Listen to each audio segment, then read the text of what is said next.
Good morning, guys. Wandering Beast here, and yeah, as the title says, I have another jump box video for you. Now, just to give you a little insight into my mornings, when I do my admin work and I answer companies' requests and I'm trying to stay up on upcoming videos, I spend a good amount of my mornings either researching or politely replying no to a jump box company at least once a week. I probably get a request to do a video at least once a week. And a while ago, earlier in the year, I got approached by this JF Egwo. Now, it's not necessarily a household name, and I'm not even sure if I'm saying it right, but it has an air compressor built in as well as the jump box. And I was like, that's actually pretty cool. I keep a couple air up tools from motorcycles and things in my various vehicles, and as well as having an increasing number of young drivers. As my teenager is getting older, multiple vehicles, I want to make sure that everyone is prepared. In the winter, batteries start getting lower, new drivers leave lights on. I want to know that if it's late and they're leaving work, they don't need to rely on the jumper cables and the help of somebody else. They can be self-sufficient, pop the hood, put the jumpers on, and start it. So we've talked about our Ford Expedition. It is a 5.4 V8, and it's sort of woes of what happens when it's totally dead because you can't unlock it. I'll put a video up there if you're interested in watching it. But in our driveway, we hadn't driven it for a long time. I came back from a long fire season, and my wife had been driving her minivan, and the Expedition had been neglected. Well, the batteries had worn down just enough. I put on the JF Egwo. Let's see what it does.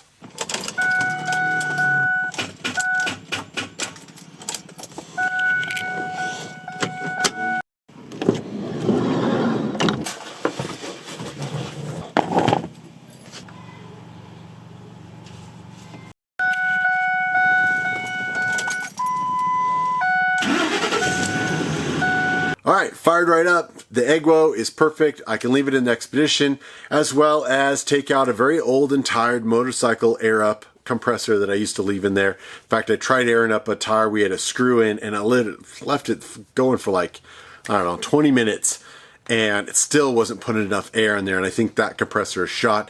These air up tools do have effectively a working range. You know, you should let them cool off, but for emergencies, they're nice to have. If you can plug a patch, or if you can get enough air in your tire to get you to the next town, and you don't have to change the tire, my wife or my daughter doesn't have to change the tire on the side of the road, that's a nice thing to have. As well as I didn't realize how handy it would be just around the house when I don't need to have power to the air compressor. I was loading firewood up the other day, and I even stopped to film it because I realized, man, that's actually really handy. I was able to put air into our wheelbarrow. I didn't have to run a jump box and anything. It's all one unit that has it in there. Now, as far as the power, it says it's a 2000 amp.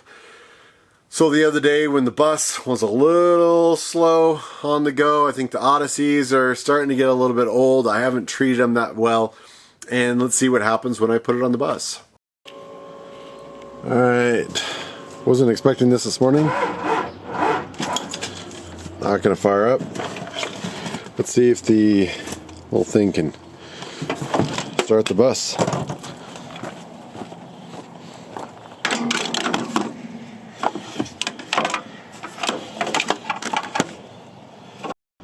Alright, we're at 100%. That negative is a very short little cable run. I was at 10, it's now saying 11. Let's see if we can start the bus, this little guy.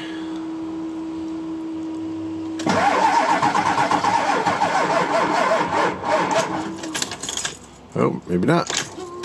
Let's fire up the glow plugs a second time.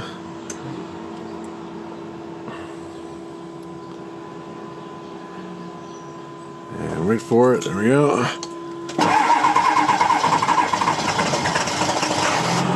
There we go.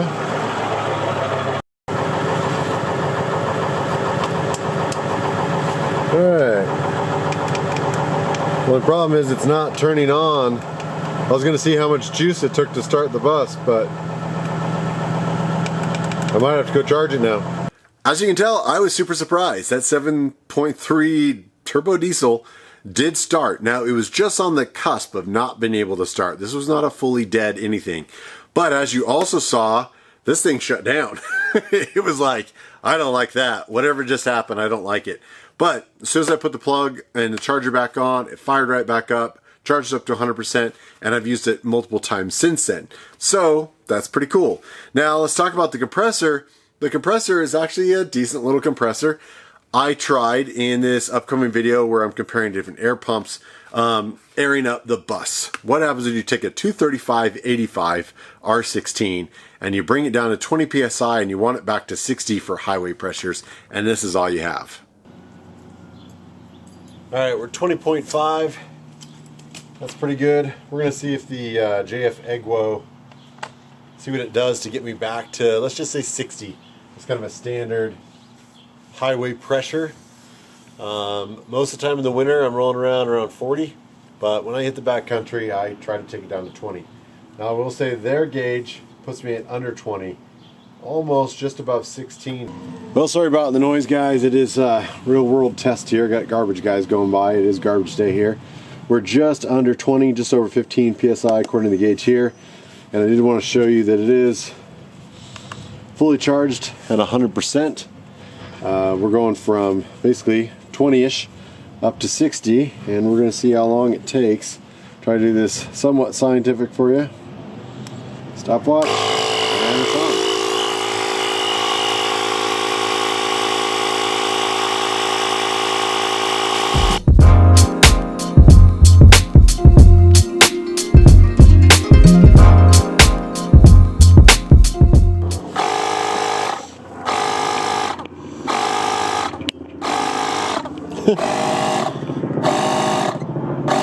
Not sure what it's doing. We're still at 50% battery.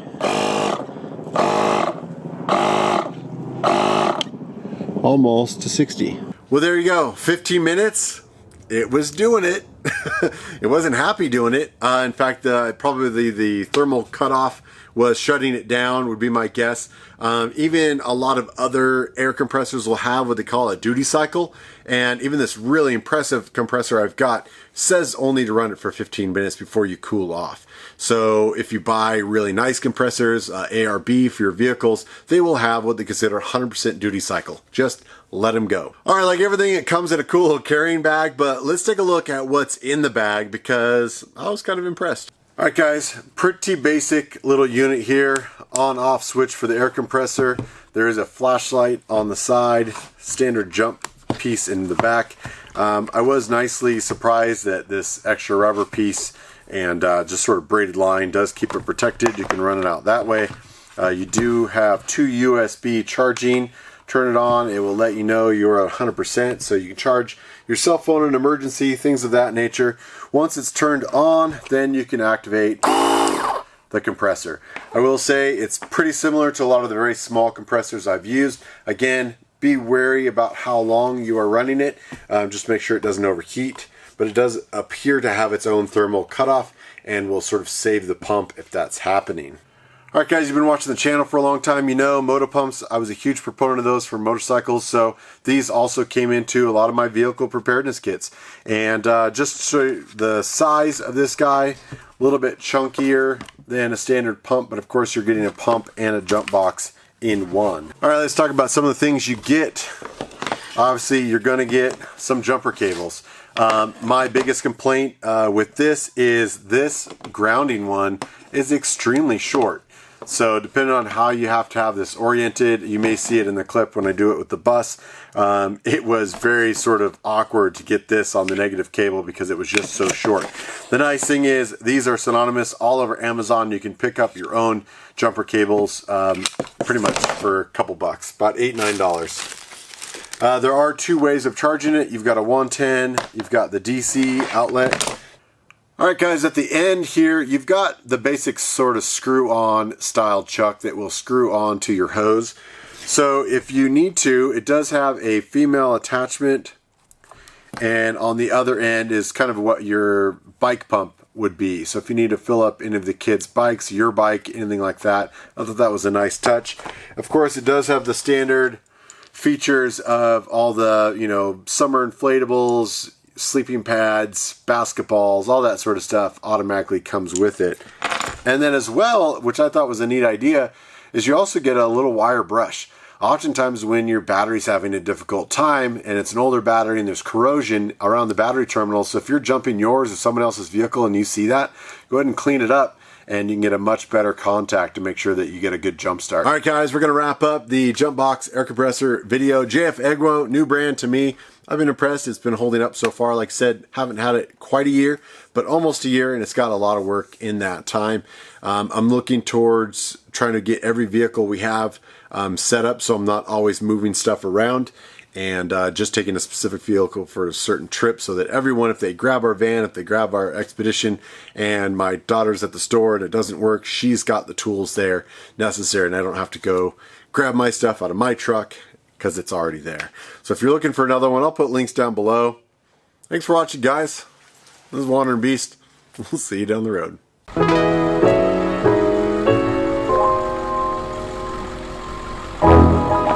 Thanks for all the love and support. You guys are amazing. Please like, share, and subscribe. Follow the adventure on social media, and we'll see you on the road.